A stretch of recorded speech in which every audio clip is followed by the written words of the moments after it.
The Adventures of Tom Sawyer by Mark Twain. Chapter 18. Tom Reveals His Dream Secret. That was Tom's great secret, the scheme to return home with his brother pirates and attend their own funerals. They had paddled over to the Missouri shore in a log, at dusk on Saturday, landing 5 or 6 miles below the village. They had slept in the woods at the edge of the town till nearly daylight, and had then crept through back lanes and alleys and finished their sleep in the gallery of the church among a chaos of invalided benches. At breakfast Monday morning Aunt Polly and Mary were very loving to Tom, and very attentive to his wants. There was an unusual amount of talk. In the course of it Aunt Polly said, "Well, I don't say it wasn't a fine joke, Tom, to keep everybody suffering most a week so you boys had a good time, but it is a pity you could be so hard-hearted as to let me suffer so. If you could have come over on a log to go to your funeral, you could have come over and give me a hint some way that you warn't dead but only run off." "Yes, you could have done that, Tom," said Mary, "and I believe you would if you had thought of it." "Would you, Tom?" said Aunt Polly, her face lightening wistfully.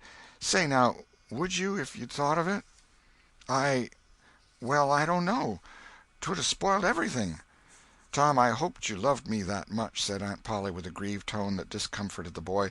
"It would have been something if you'd cared enough to think of it, even if you didn't do it." "Now, Auntie, that ain't any harm," pleaded Mary.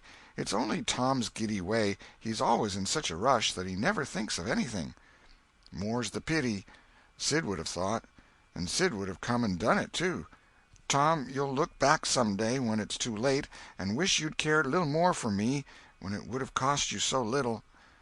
"Now, Auntie, you know I do care for you," said Tom. "I'd know it better if you acted more like it." "I wish now I'd thought," said Tom with a repentant tone. "But I dreamed about you, anyway. That's something, ain't it?" "It ain't much. A cat does that much. But it's better than nothing. What did you dream?" "Why, Wednesday night I dreamt that you was sitting over there by the bed, and Sid was sitting by the wood-box, and Mary next to him." "Well, so we did. So we always do. I'm glad your dreams could take even that much trouble about us. And I dreamt that Joe Harper's mother was here." "Why, she was here. Did you dream any more?" "Oh, lots, but it's so dim now." "Well, try to recollect, can't you?" "Somehow it seems to me that the wind blowed, try harder, Tom. The wind did blow something. Come." Tom pressed his fingers to his forehead an anxious minute, and then said, I've got it now. It blowed the candle." "Mercy on us! Go on, Tom, go on." "And it seems to me that you said, 'Why, I believe that door—'" "Go on, Tom." "Just let me study a moment. Just a moment. Oh, yes, you said you believed the door was open."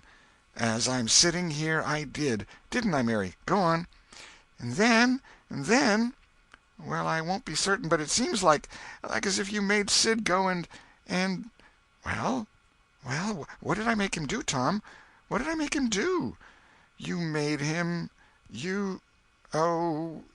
you made him shut it."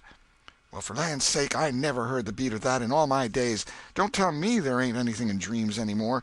Sereny Harper shall know of this before I'm an hour older. I'd like to see her get around this with her rubbage about superstition. Go on, Tom." "Oh, it's all getting just as bright as day now. Next you said I warn't bad, only mischievous and harum-scarum, and not any more responsible than—I think it was a colt or something." "And so it was. Well, goodness gracious, go on, Tom." "And then you began to cry." "So I did. Not the first time, neither." "And then?" "Then Mrs. Harper, she began to cry, and said Joe was just the same, and she wished she hadn't whipped him for taking cream when she'd throwed it out of her own self." "Tom, the sperrit was upon you. You was a prophesying. That's what you was a-doing. Land alive, go on, Tom." "Well, then Sid, he said—" "Well, I don't think I said anything," said Sid. "Yes, you did, Sid," said Mary. "Shut your heads and let Tom go. What did he say, Tom?"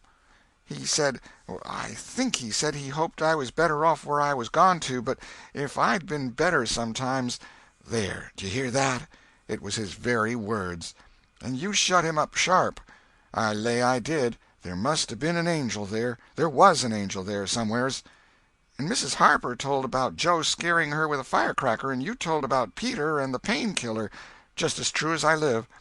And then there was a whole lot of talk about dragging the river for us, and about having the funeral Sunday, and then you and old Miss Harper hugged and cried, and she went. It happened just so. It happened just so, as sure as I'm sitting in these very tracks. Tom, you couldn't have told it more like if you'd 'a' seen it. And then what? Go on, Tom. Then I thought you prayed for me, and I could see you and hear every word you said. And you went to bed, and I was so sorry that I took and wrote on a piece of sycamore bark, "We ain't dead, we are only off being pirates," and put it on the table by the candle. And then you looked so good laying there asleep that I thought I went and leaned over and kissed you on the lips. Did you, Tom? Did you? I just forgive you everything for that. And she seized the boy in a crushing embrace that made him feel like the guiltiest of villains. It was very kind, even though it was only a dream, Sid soliloquized, just audibly. Shut up, Sid. A body does just the same in a dream as he'd do if he was awake. Here's a big Milam apple I've been saving for you, Tom, if you was ever found again. Now go along to school. I'm thankful to the good God and Father of us all I've got you back. That's long-suffering and merciful to them that believe on him and keep his word, though goodness knows I'm unworthy of it. But if only the worthy ones got his blessings, and had his hand to help them over the rough places, there's few enough would smile here or ever enter into his rest when the long night comes. Go along, Sid, Mary, Tom. Take yourselves off. You've hindered me long enough. The children left for school, and the old lady to call on Mrs. Harper and vanquish her realism with Tom's marvelous dream. Sid had better judgment than to utter the thought that was in his mind as he left the house. It was this: pretty thin, as long as a dream is that, without any mistakes in it. What a hero Tom was become now! He did not go skipping and prancing, but moved with a dignified swagger as became a pirate who felt that the public eye was on him. And indeed it was. He tried not to seem to see the looks or hear the remarks as he passed along, but they were food and drink to him. Smaller boys than himself flocked at his heels, as proud to be seen with him and tolerated by him as if he had been the drummer at the head of a procession or the elephant leading a menagerie into town. Boys of his own size pretended not to know he had been away at all, but they were consuming with envy nevertheless. They would have given anything to have had that swarthy, sun-tanned skin of his, and his glittering notoriety, and Tom would not have parted with either for a circus. At school the children made so much of him and of Joe, and delivered such eloquent admiration from their eyes, that the two heroes were not long in becoming insufferably stuck-up. They began to tell their adventures to hungry listeners, but they only began. It was not a thing likely to have an end, with imaginations like theirs to furnish material. And finally, when they got out their pipes and went serenely puffing around, the very summit of glory was reached. Tom decided that he could be independent of Becky Thatcher now. Glory was sufficient. He would live for glory. Now that he was distinguished, maybe she would be wanting to "make up." Well, let her. She should see that he could be as indifferent as some other people. Presently she arrived. Tom pretended not to see her. He moved away and joined a group of boys and girls and began to talk. Soon he observed that she was tripping gaily back and forth with flushed face and dancing eyes, pretending to be busy chasing schoolmates, and screaming with laughter when she made a capture. But he noticed that she always made her captures in his vicinity, and that she seemed to cast a conscious eye in his direction at such times, too. It gratified all the vicious vanity that was in him, and so, instead of winning him, it only set him up the more, and made him the more diligent to avoid betraying that he knew she was about. Presently she gave over skylarking, and moved irresolutely about, sighing once or twice and glancing furtively and wistfully toward Tom. Then she observed that now Tom was talking more particularly to Amy Lawrence than to anyone else. She felt a sharp pang and grew disturbed and uneasy at once. She tried to go away, but her feet were treacherous, and carried her to the group instead. She said to a girl almost at Tom's elbow, with sham vivacity, "Why, Mary Austin, you bad girl, why didn't you come to Sunday school?" "I did come. Didn't you see me?" "Why, no. Did you? Where did you sit?" "I was in Miss Peters' class, where I always go. I saw you." "Did you?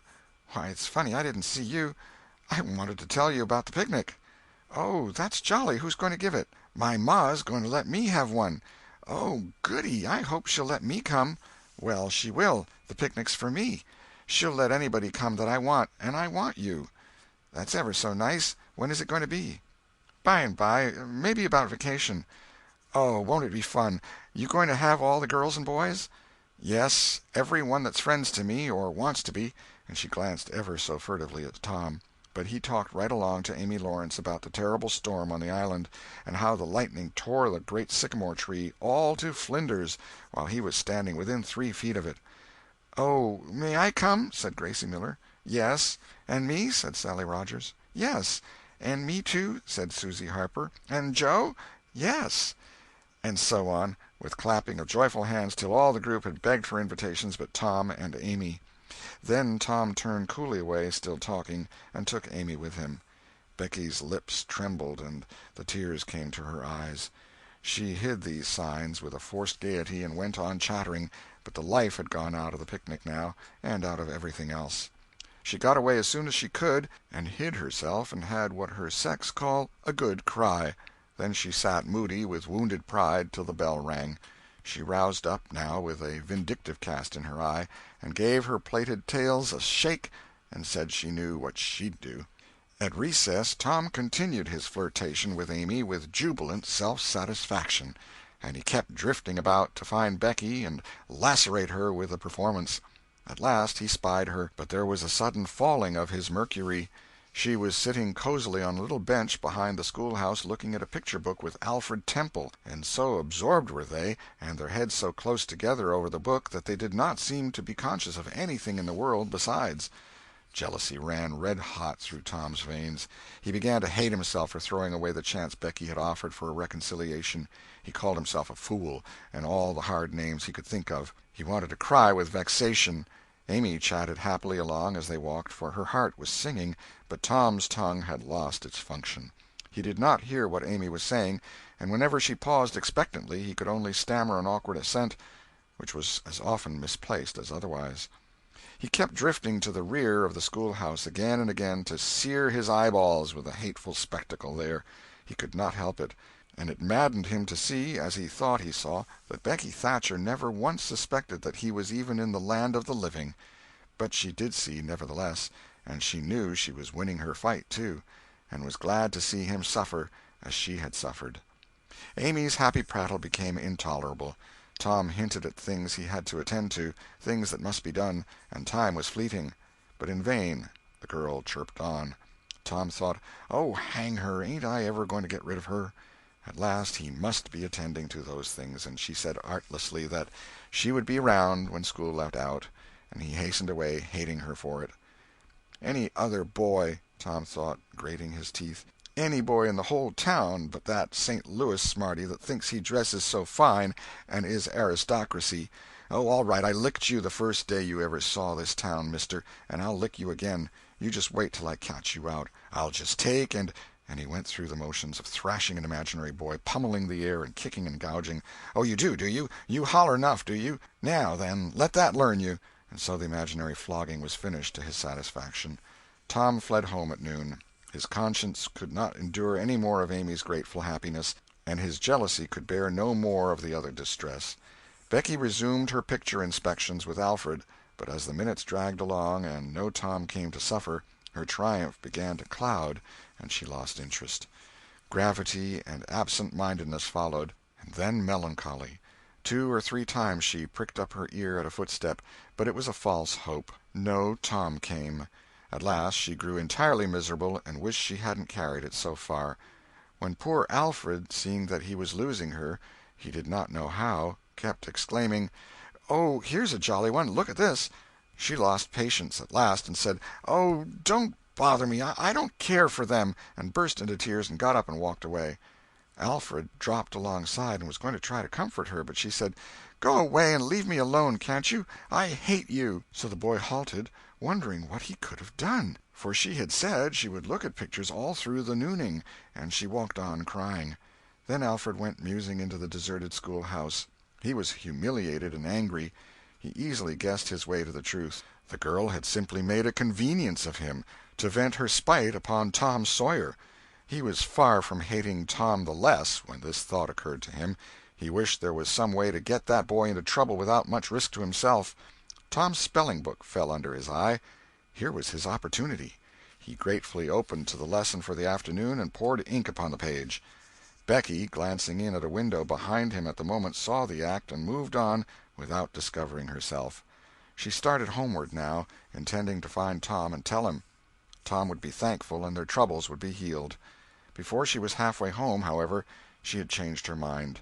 The thought of Tom's treatment of her when she was talking about her picnic came scorching back and filled her with shame. She resolved to let him get whipped on the damaged spelling-book's account, and to hate him forever into the bargain. End of Chapter 18. Chapter 19. The Cruelty of "I Didn't Think." Tom arrived at home in a dreary mood, and the first thing his aunt said to him showed him that he had brought his sorrows to an unpromising market. "Tom, I've a notion to skin you alive." "Auntie, what have I done?" "Well, you've done enough. Here I go over to Serenity Harper like an old softy, expecting I'm going to make her believe all that rubbage about that dream, when lo and behold you, she'd found out from Joe that you was over here and heard all the talk we had that night. Tom, I don't know what is to become of a boy that will act like that. It makes me feel so bad to think that you could let me go to Serenity Harper and make such a fool of myself and never say a word." This was a new aspect of the thing. His smartness of the morning had seemed to Tom a good joke before, and very ingenious. It merely looked mean and shabby now. He hung his head and could not think of anything to say for a moment. Then he said, "Auntie, I wished I hadn't done it, but I didn't think." "Oh, child, you never think. You never think of anything but your own selfishness. You could think to come all the way over here from Jackson's Island in the night to laugh at our troubles, and you could think to fool me with a lie about a dream, but you couldn't ever think to pity us and save us from sorrow." "Auntie, I know now it was mean, but I didn't mean it to be mean. I didn't, honest. And besides, I didn't come over here to laugh at you that night." "What did you come for, then?" "It was to tell you not to be uneasy about us, because we hadn't got drownded." "Tom, Tom, I would be the thankfulest soul in this world if I could believe you ever had as good a thought as that. But you know you never did, and I know it, Tom." Indeed I did, Auntie. I wish I may never stir if I didn't." "Oh, Tom, don't lie. Don't do it. It only makes things 100 times worse." "It ain't a lie, Auntie. It's the truth. I wanted to keep you from grieving. That was all that made me come." "I'd give the whole world to believe that. It would cover up a power of sins, Tom. I'd most be glad you'd run off and acted so bad. But it ain't reasonable. Because why didn't you tell me, child?" "Why, you see, when you got to talking about the funeral, I just got all full of the idea of our coming and hiding in the church, and I couldn't somehow bear to spoil it. So I just put the bark back in my pocket and kept mum." "What bark?" "The bark I wrote on to tell you we'd gone pirating. I wish now you'd waked up when I kissed you. I do, honest." The hard lines in his aunt's face relaxed, and a sudden tenderness dawned in her eyes. "Did you kiss me, Tom?" "Why, yes, I did." "Are you sure you did, Tom?" "Why, yes, I did, Auntie, certain sure." "What did you kiss me for, Tom?" "Because I loved you so, and you laid there moaning, and I was so sorry." The words sounded like truth. The old lady could not hide a tremor in her voice when she said, "Kiss me again, Tom, and be off with you to school now, and don't bother me any more." The moment he was gone, she ran to a closet and got out the ruin of a jacket which Tom had gone pirating in. Then she stopped, with it in her hand, and said to herself, "No, I don't dare. Poor boy, I reckon he'd lied about it. But it's a blessed, blessed lie. There's such a comfort come from it. I hope the Lord, I know the Lord will forgive him, because it was such good-heartedness in him to tell it. But I don't want to find out it's a lie. I won't look." She put the jacket away and stood by, musing a minute. Twice she put out her hand to take the garment again, and twice she refrained. Once more she ventured, and this time she fortified herself with the thought, "It's a good lie. It's a good lie. I won't let it grieve me." So she sought the jacket pocket. A moment later she was reading Tom's piece of bark through the flowing tears and saying, "I forgive the boy now, if he'd committed 1,000,000 sins." End of Chapter 19. Chapter 20. Tom Takes Becky's Punishment. There was something about Aunt Polly's manner when she kissed Tom that swept away his low spirits and made him light-hearted and happy again. He started to school, and had the luck of coming upon Becky Thatcher at the head of Meadow Lane. His mood always determined his manner. Without a moment's hesitation he ran to her and said, "I acted mighty mean today, Becky, and I'm so sorry. I won't ever do that way again, as long as I ever live. Please make up, won't you?" The girl stopped and looked at him scornfully in the face. "I'll thank you to keep yourself to yourself, Mr. Thomas Sawyer. I'll never speak to you again." She tossed her head and passed on.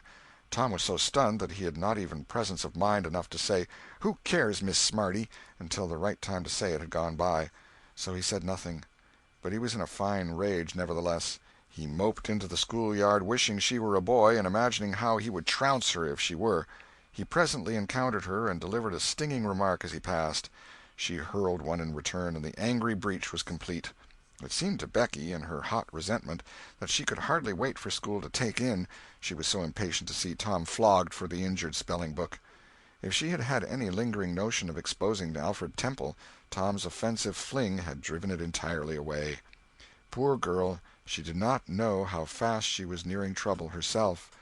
The master, Mr. Dobbins, had reached middle age with an unsatisfied ambition. The darling of his desires was to be a doctor, but poverty had decreed that he should be nothing higher than a village schoolmaster. Every day he took a mysterious book out of his desk and absorbed himself in it at times when no classes were reciting. He kept that book under lock and key.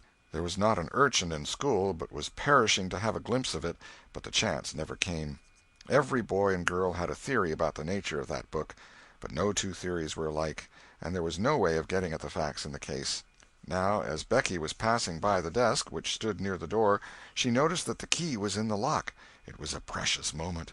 She glanced around, found herself alone, and the next instant she had the book in her hands. The title page, Professor Somebody's Anatomy, carried no information to her mind, so she began to turn the leaves. She came at once upon a handsomely engraved and colored frontispiece, a human figure, stark naked.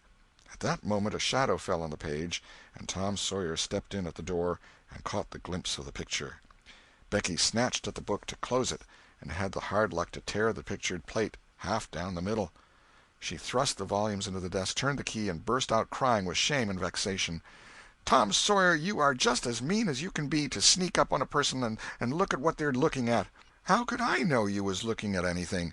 You ought to be ashamed of yourself, Tom Sawyer. You know you're going to tell on me, and what shall I do? What shall I do? I'll be whipped, and I never was whipped in school." Then she stamped her little foot and said, "Be so mean if you want to. I know something that's going to happen. You just wait and you'll see. Hateful, hateful, hateful!" And she flung out of the house with a new explosion of crying. Tom stood still, rather flustered by this onslaught. Presently he said to himself, "What a curious kind of a fool a girl is. Never been licked in school. Shucks, what's a licking? That's just like a girl. They're so thin-skinned and chicken-hearted. Well, of course I ain't going to tell old Dobbins on this little fool, because there's other ways of getting even on her that ain't so mean. But what of it? Old Dobbins will ask who it was tore his book. Nobody'll answer. Then he'll do just the way he always does, ask first one and then t'other, and when he comes to the right girl he'll know it, without any telling. Girls' faces always tell on them. They ain't got any backbone. She'll get licked. Well, it's a kind of a tight place for Becky Thatcher, because there ain't any way out of it." Tom conned the thing a moment longer, and then added, "All right, though. She'd like to see me in such a fix. Let her sweat it out." Tom joined the mob of skylarking scholars outside. In a few moments the master arrived, and school took in. Tom did not feel a strong interest in his studies. Every time he stole a glance at the girl's side of the room, Becky's face troubled him. Considering all things, he did not want to pity her, and yet it was all he could do to help it. He could get up no exultation that was really worthy the name. Presently the spelling-book discovery was made, and Tom's mind was entirely full of his own matters for a while after that.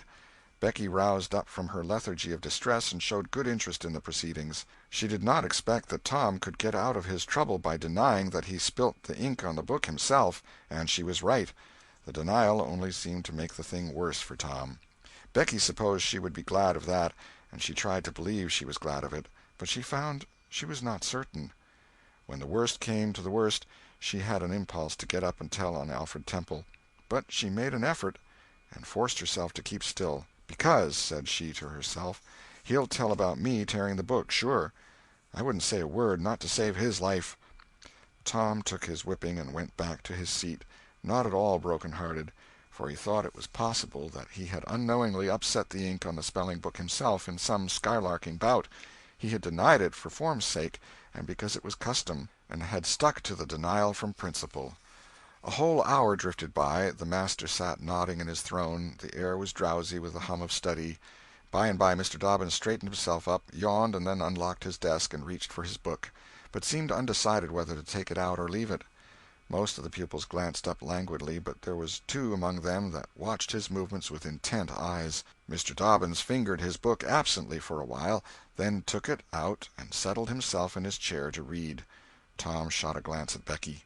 He had seen a hunted and helpless rabbit look as she did, with a gun leveled at its head. Instantly he forgot his quarrel with her.